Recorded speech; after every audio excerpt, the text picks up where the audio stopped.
Deacon David Moultrie. How you doing? Doing fine. Good. So, you're the chairman of the deacon board, Yes, right? that's right. And you've been the chairman since the church was founded. That's right. So in 1954, so you've been the chairman for every year. Every year. Every year. So that's about 67 years, I Yes, believe. that's right. Wow. That's a long time. Oh, it's a long time. It's a long time, but that's a good thing. Oh, yes. Yes, sir.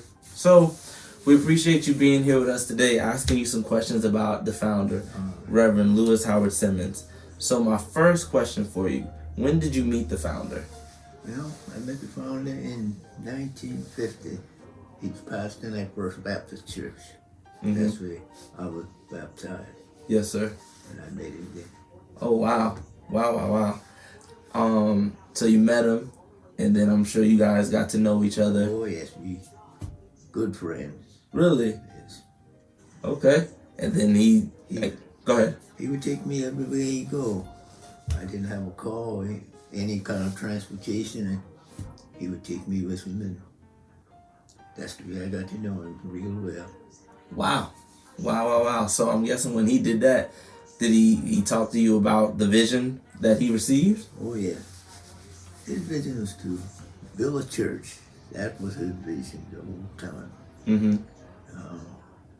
He was, of course, he was pastor at First Baptist, but his vision was always to build a church.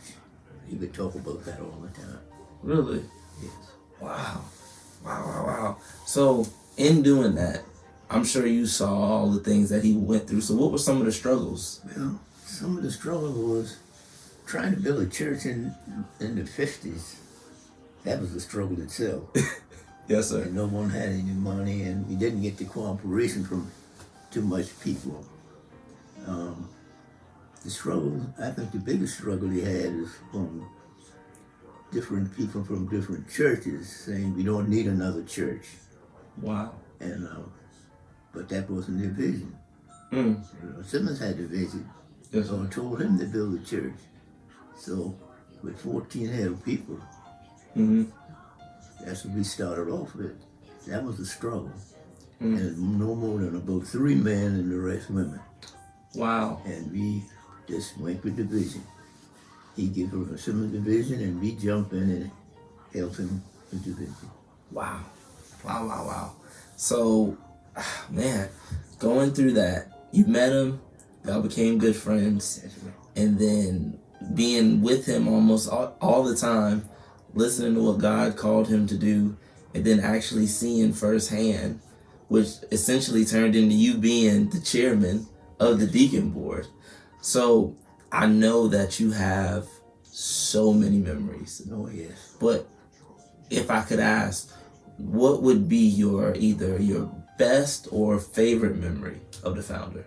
Oh, well, since he would take me everywhere he went, he would call me his son. Really?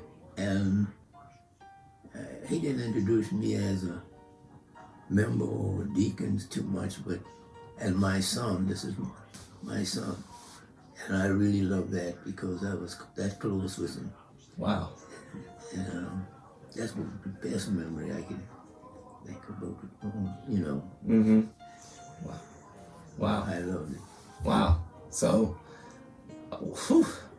Deke, listen, I always tell you, talking to you is always a blessing. And we just want to thank you for sharing this knowledge with us because, just you being able to see the vision in its infant stage when it first started to seeing after that going through, seeing the different ministers and pastors that's come through to see the vision today that's been given to Pastor Miller.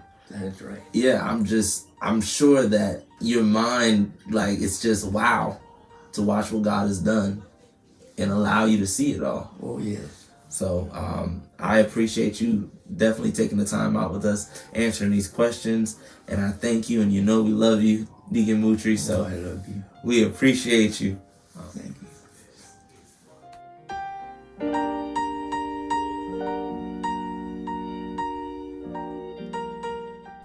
Thank you again for being here with us today. Sister Hunter, how are you?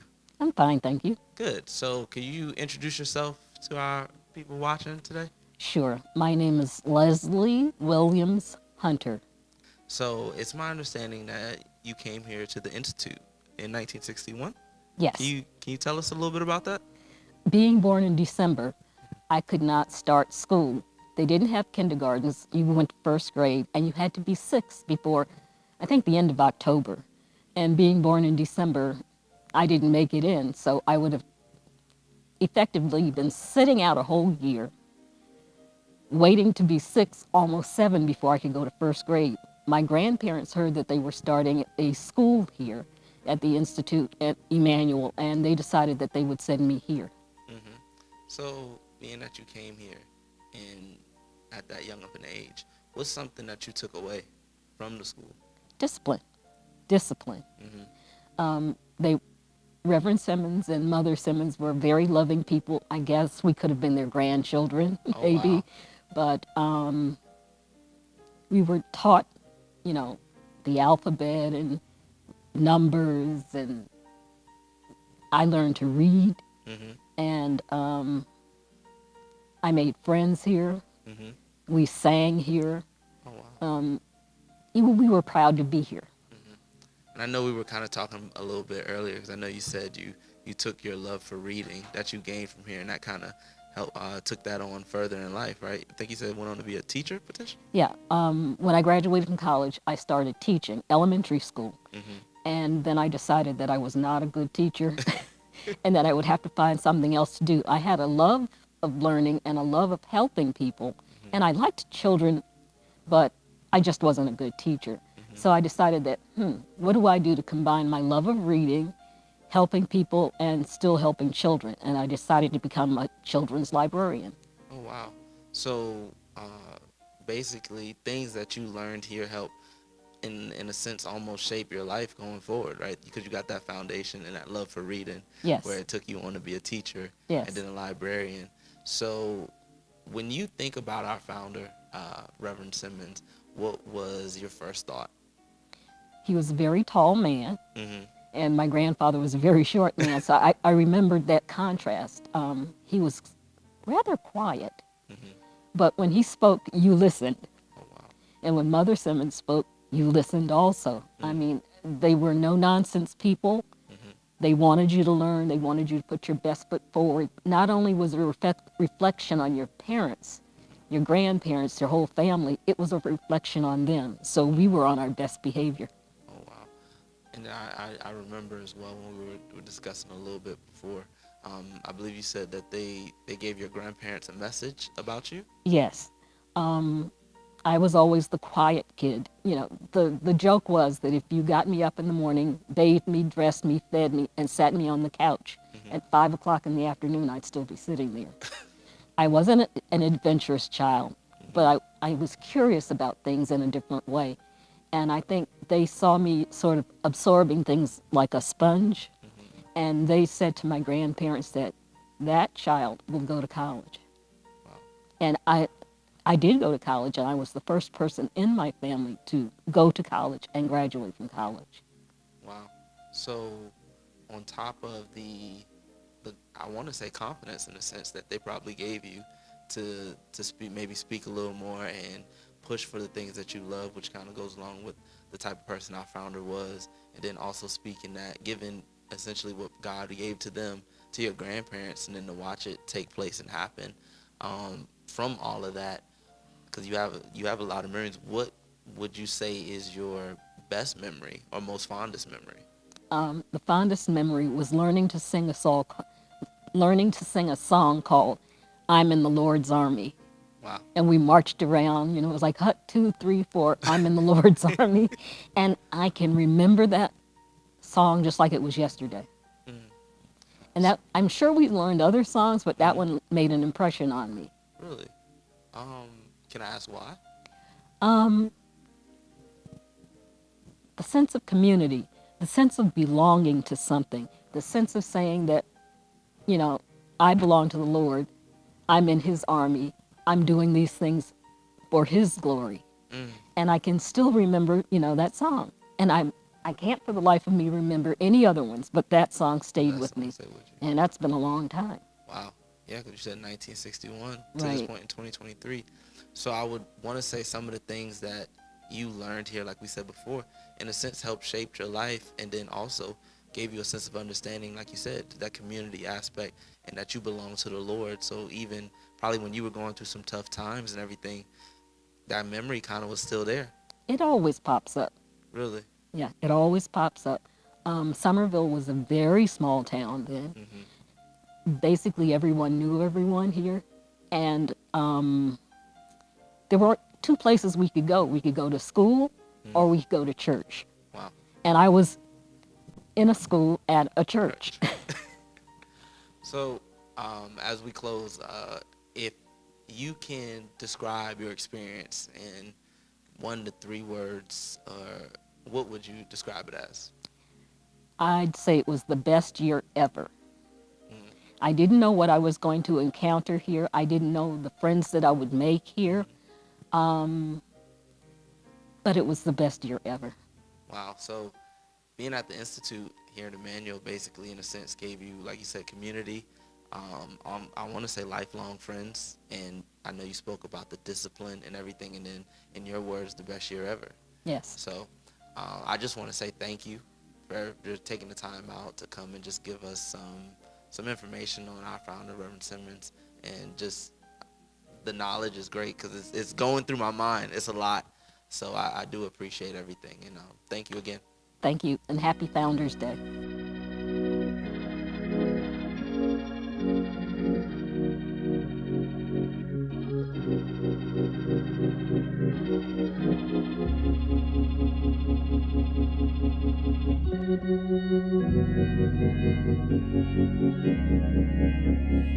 Praise his name. Praise his name. In the morning and in the evening. Praise his name. Praise his name. Wherever you may be,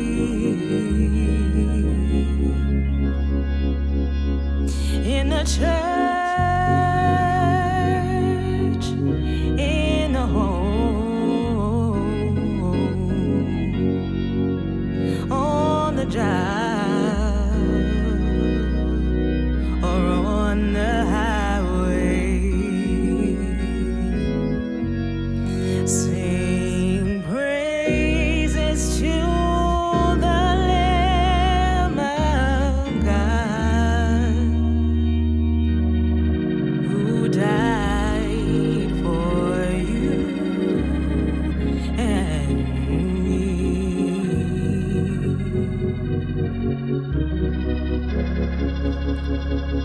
Praise his name.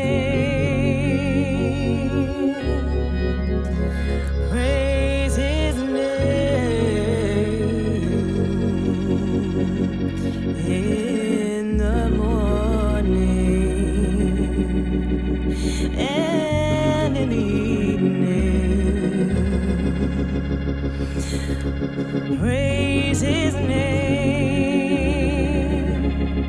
Praise his name. Wherever you may be,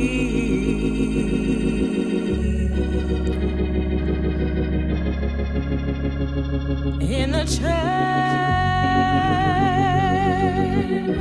in the home,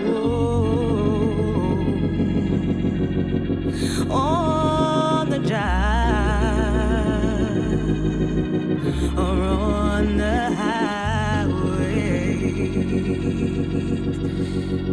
Sing praises to the Lamb of God, who died